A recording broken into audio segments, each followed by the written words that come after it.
Paano po yung computation pagdating po sa interest? Thank you po, Ms. Maggie. Okay.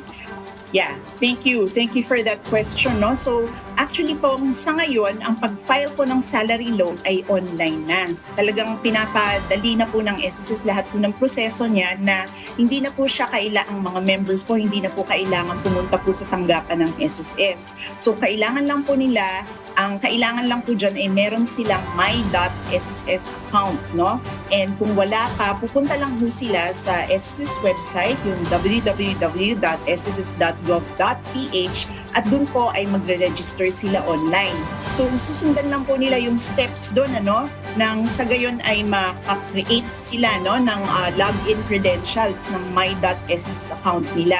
And then, ito lang po ng mga paalala, no, kinakailangan po na updated yung contact information nila kasi nga po, ito po ay kailangan upang makapag-enroll sila ng bank account under the Disbursement Account Enrollment Module or yung tinatawag po natin na DAEM.